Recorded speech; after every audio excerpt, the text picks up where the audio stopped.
Hi everyone, Nina here. I just want to film a quick video vlog, I think. A quick video blog to talk about Seasons of Singleness. It's something that every Christian will go through at one point or another. They can be very, very hard, they can be very, very challenging, and they can also be really, really confusing times. And they are also really useful times and really pivotal times in the lives of Christians and our Christian walks and our walks with God and with Jesus, because through them we really learn things and we really become pruned. So yeah, I just wanted to talk a little bit about that today. I think that in our culture we tend to place a lot of value on relationships. And I'm not saying that that's not a good thing or that it's a bad thing, because relationships are important. There's a lot of fulfillment to be had in relationships. We learn a lot. Companionship is one of the main human needs. And so I'm not saying that that's necessarily a horrible thing, but I think that the problem with that, the downside, is that for singles, they can often get the message that they are not as valuable, or that they are not as worthy or worth as much as those who are coupled up. And that's the incorrect and more unhealthy message that our society's obsession with relationships and love gives to single folk. Everyone is single at one point or another. And as Christians, singleness, or what we call the single season, fortunately for us, it's not just a season of loneliness, of feeling unworthy. It's actually a very important season. It has a really great purpose in our God-given walk.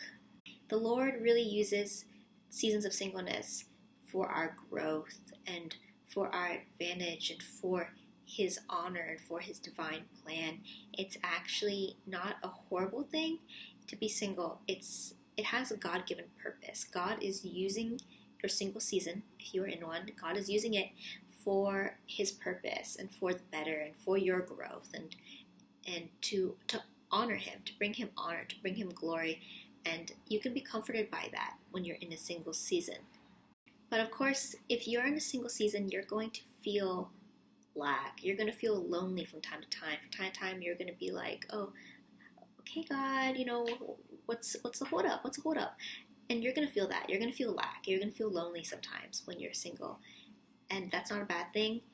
And actually, I think that one of the purposes of the single season, one of the ways in which God uses it for His glory and for the glory of His kingdom, is so that you will feel that lack and then learn to fill it with Him. I think that's one of the ways that God uses your singleness and your season of singleness, is to cultivate that loneliness in you, that feeling of lack, so that you will pursue Him all the more, so that you will feel hungry for Him, and so that you'll have a burning desire for Him.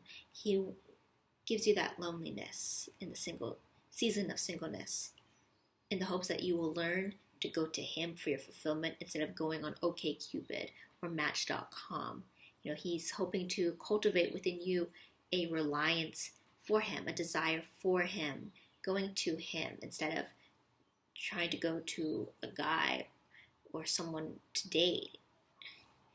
So in that sense, God is using your season of singleness to prune you and to make you stronger in Him, to make you a more faithful follower of Jesus Christ.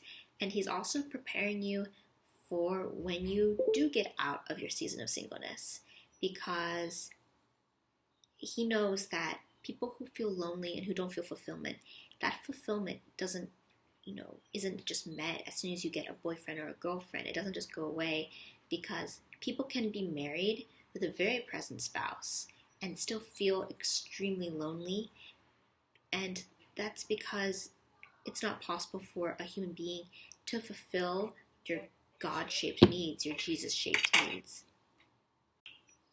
And Thing is, when you look to a romantic partner to fulfill your needs and to fulfill your sense of loneliness, to fulfill the hole in your heart, that puts a strain on your relationship and on your partner, because you are expecting and looking to a human being to fill a Jesus-shaped hole in your heart, a God-sized need.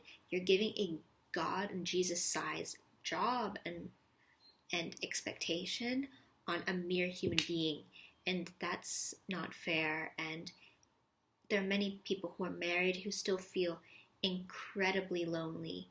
They just, even if their spouse is really, really present, that's because they didn't learn before the relationship to fulfill their needs through our Creator and through God and through Jesus. And that's what your season of singleness is for. Because if God lets you just run into a romantic relationship before you've learned these lessons, before you've had the season of singleness, this time to feel this lack and this loneliness, and to learn to go to God to fulfill it and to run to God for it and for your company, if He lets you in that relationship, it's just going to be one where you place all of your needs on your romantic partner, and you look to them for all of your romantic fulfillment. And God wants the best for you. He wants you to have His best. And He knows that in order for you to have His best, He needs to prune you. He needs to put you through this trial, through this season of singleness, so that you will learn to go to Him, so that He doesn't put you with one of His sons, and then has their son, who, remember that their son is precious to God too. It's not just you, as His daughter, you're the son. His son is, and the thing is, He cares about His son too, your boyfriend or husband, and He wants them to have His best as well. And so that's another reason why He's preparing you. Not only does He want you to have your best, a relationship where you're not smothering Him for your needs, He wants His son to have that too, to not feel smothered, to not feel like He can't make you happy. And FYI, He can when you're putting God-shaped needs on Him, Jesus-shaped needs, God-sized requirements. That's the thing, is that He won't be able to. So the season of singleness, it's tough. It's really, really, really tough. It's hard. You're going to question your worth. You're going to question your attractiveness. You're going to say, why are no guys asking me out? Why aren't they committing to me? Why am I not going on any dates? And you can take comfort.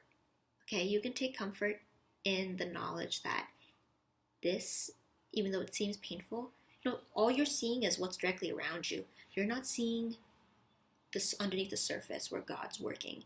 You're not seeing what's above and what's all around you. You don't see His plan. You have to just trust it. When I saw a quote on Pinterest the other day that was saying, when God is quiet, get ready, because He hasn't stopped. He's up to something. He's up to something. And that's the thing, is that you can't know. It's impossible for you to be able to see anything. You don't know. God might be, and probably is, pruning someone in the background for you too. It's just not the right time, and He wants to give you things in the right time so they can serve purpose for Him. So whether they're to help you learn lessons, or to make you happy. It has to have a purpose. He doesn't want to just fling you into a romantic union without pruning you, without giving it a high success rate. And you can take comfort in that. You can take comfort in the fact that even though it seems like nothing's happening, there is something happening. There's a purpose going on. He's pruning you.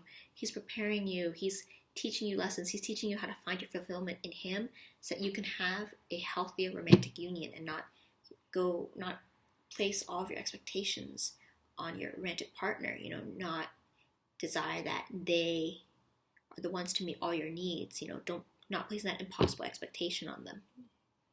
So you can actually really, really thank God for that. Thank God that He's not putting you in a romantic relationship before your time, before you're ready, and before your future boyfriend or husband's ready as well. I mean, He's probably teaching them the same things as well. And because it happens too, where guys they expect their girlfriends or wives to fulfill a God-sized role. As people in general, we can fall into that. When we're upset and we're single, we think, oh, it's just because I'm single. Once I get a boyfriend, once I get a girlfriend, it's going to be a lot better. I'm going to feel a lot more fulfilled. And no, that's not true at all. Because you have to learn to be self-sufficient beforehand to have a healthy adult partnership. You need to learn to find your fulfillment and satisfaction on your own, just you and God, and then you and having your life, having a fulfilling life with your own hobbies and your own friends and your own interests. Those are all really, really healthy things to have. And so, yeah, that was just my quick little video. I just want to be a source of encouragement for those of you who are going through the season of singleness. I hope that you enjoyed it, and I'll talk to you later. Okay, bye.